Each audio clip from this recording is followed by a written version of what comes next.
चला नमस्कार विद्यार्थी मित्र, कॉन्फिडन्स अकॅडमी मध्ये ज्यांचे 8-10 दिवसामध्ये ॲडमिशन झालेले आहेत नव्याने, ही जी नवीन बॅच जी आहे तर त्यांच्यासाठी आपण या ठिकाणी बेसिक गणित पाहणार आहोत।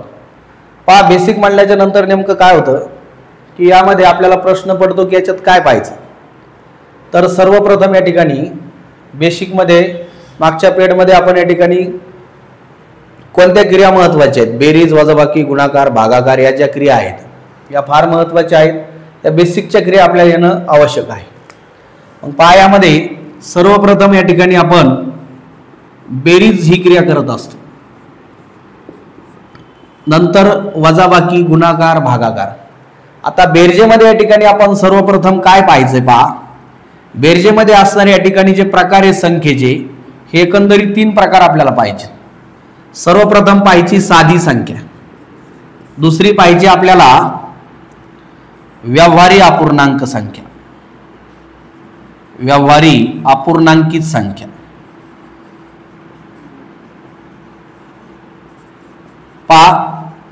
आणि तिसरी पाहिजे दशांश अपूर्णांकित संख्या, दशांश अपूर्णांक।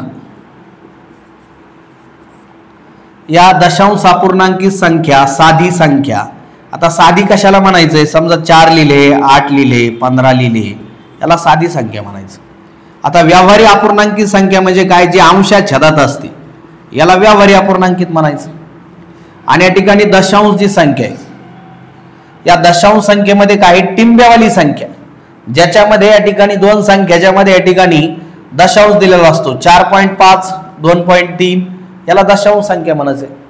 आता काय होतं नेमकं, आपण या ठिकाणी काही बाबी ज्या आहेत इथे 4.5, 2.3 याला काहीच नाही, एक ठोकताळी लक्षात ठेवायची। संख्येचे हे प्रमुख 3 प्रकार आहे, याच्या व्यतिरिक्त तुम्हाला बेरीज, वजाबाकी, गुणाकार, भागाकार करण्याची आवश्यकता नाही, म्हणून आपण या बाबी समजून घेतल्या पाहिजे। आता नेमकं होतंय काय की आपण याला म्हणायला जातो, काही काही विद्यार्थ्यांना याचं वाचन करता येत नाही, नवीन असतं। आता कसं आहे, 10वी 11वीला या ठिकाणी मध्येच कुठेतरी सायन्स झालेलं असतंय, त्याचबरोबर गॅप असतो बराचसा 8वी 9वी नंतर। 10वीला या ठिकाणी आपण पाहतो शाळेमध्ये कसं आहे, बरेचसे विद्यार्थी बेसिककडे लक्ष देत नसतात। मग 11वी 12वी या ठिकाणी त्यामध्ये आपल्याला हे काही होत नाही, कारण कोणी आर्ट्स, कोणी कॉमर्स, कोणी सायन्स फील्डला गेलेला असतं, ते अंकगणित कोणी पाहत नसते। तर म्हणून या ठिकाणी जो विसर पडलेला असतो, तर या ठिकाणी 1/3, 4/3 या ज्या संख्या आहेत, तर याला अपूर्णांकित कसं म्हणायचं, जी अंशा छेदात असते तिला व्यवहारी अपूर्णांक म्हणायचं, त्याला साधा अपूर्णांक म्हणायचं। आणि ही जी साधी संख्या म्हणजेच काय, हिला आपण पूर्ण संख्या म्हणणार। पूर्ण म्हणजे जशी आता याला जसं व्यवहारी अपूर्णांक, याला साधा अपूर्णांक पण म्हणतात। आता साधी म्हणजे प्लेन पूर्ण संख्या, एकदम जी पूर्ण आहे, ह्या अर्धवट आहेत म्हणून याला अपूर्णांक म्हणायचं। पूर्ण अंक शब्दातच अर्थ आहे त्याचा, पूर्ण अंक आणि अपूर्णांक, म्हणून आपल्याला या तिन्ही संख्यांच्या या ठिकाणी या 4 क्रिया करायच्या। त्यामधली आपण पहिली बेरीज पाहत आहोत। तर सर्वप्रथम आता ही बेरीज करायला काय आपल्याला पुन्हा 4थी 5वी 6वी तिकडे वापस जायचं नाही, कारण याच्यामध्ये काय 8 मध्ये 4 टाका, 5 मध्ये 10 टाका, 20 मध्ये 15 टाका, ह्या पूर्ण संख्यांची बेरीज जी आहे ती बेरीज जवळपास या ठिकाणी सगळ्या विद्यार्थ्यांना येते। मग आपल्याला नेमकी आता बेरीज जी पाहिजे, व्यवहारी अपूर्णांकाची बेरीज पाहिजे। नेमका हा व्यवहारी अपूर्णांक काय तो आपण पाहणार आहोत। तर पहा, व्यवहारी अपूर्णांकामध्ये सगळ्यात महत्वाची बाब जी आहे, त्या व्यवहारी अपूर्णांकाचा असणारा छेद कसा आहे, समान आहे का असमान आहे, त्याच्याकडे लक्ष देणं गरजेचं आहे। पहा, आता आपण पाहूया व्यवहारी अपूर्णांकाची बेरीज। पहा, हे जे असणारं जे लेक्चर आहे आपलं, हे अगदी या ठिकाणी ज्यांनी नव्यानेच ऍडमिशन घेतलंय आणि बऱ्याच दिवसाचा ज्याचा गणिताचा ताळमेळ नाही आणि तो क्लासला येऊन बसलेला आहे, तर त्याच्यासाठी हे लेक्चर आहे। तर मला तुम्हाला हेच सांगायचंय की या बेरजेमध्ये या ठिकाणी 4 छदामध्ये 2 आहे, अधिकचं चिन्ह आहे, 6 छदामध्ये 3 आहे, सॉरी आपण आधी पाया समानचीच घेऊया, 4 छदात 6 छदात 2 करूया आणि पुन्हा 8 छदामध्ये 2 घेऊया।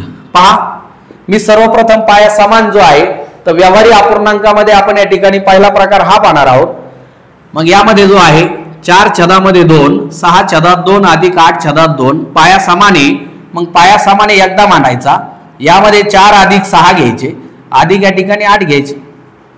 आता यामध्ये काय केलंय पाया समान जर असतील, आता अपूर्णांक किती तिथे 3 अपूर्णांक आहेत, याला म्हणायचं एक पहिला अपूर्णांक 4/2, 6/2 दुसरा अपूर्णांक, 8/2 तिसरा अपूर्णांक, या अपूर्णांकाचा पाया समान आहे, एकदाच मांडलाय. म्हणून 4 + 6 + 8 छदामध्ये 2, 6 × 4 = 10 आणि 10 × 8 = 18/2. यामध्ये हे जे आहे 18/2 याला संक्षिप्त करावं. मग याला संक्षिप्त कसं करायचं, तर या ठिकाणी 18/2 याला भाग द्यायचा. या ठिकाणी 92 × 18 उत्तर आलं 9, झाली बेरीज. धन्यवाद. पहा, ज्याला कोणाला अजून या ठिकाणी पुढे वजाबाकी भागाकार गुणाकार करायचा असेल त्यांनी आमच्या या ठिकाणी जे चॅनल आपलं नव्याने सुरू झालेलं आहे त्या चॅनलला सबस्क्राईब करावं आणि जास्तीत जास्त या ठिकाणी विद्यार्थ्यापर्यंत पोहोचावं. हे पहा, आता नेमकं काय आहे की आपल्याला आपल्या भाषेत समजलं पाहिजे. तुम्हाला तुमच्या भाषेत, अगदी गावाकडच्या भाषेमध्ये गणित कसं शिकायचं, सरळ सोप्या भाषेमध्ये एकदम ज्या भल्या मोठ्या असणाऱ्या या ठिकाणी स्टेप असतात त्याच्याऐवजी आपण या ठिकाणी शॉर्टकट नावाचा फॉर्म्युला आहे आपला, आपण त्याला यस कट म्हणत असतो. म्हणून यस कट फॉर्म्युल्यातून तुम्हाला गणित कसं शिकायचं हा फॉर्म्युला या ठिकाणी आपण तुम्हाला दररोज या ठिकाणी आपल्या ग्रुपला, आपल्या चॅनलला तुम्हाला पाहायला मिळेल. ओके, धन्यवाद.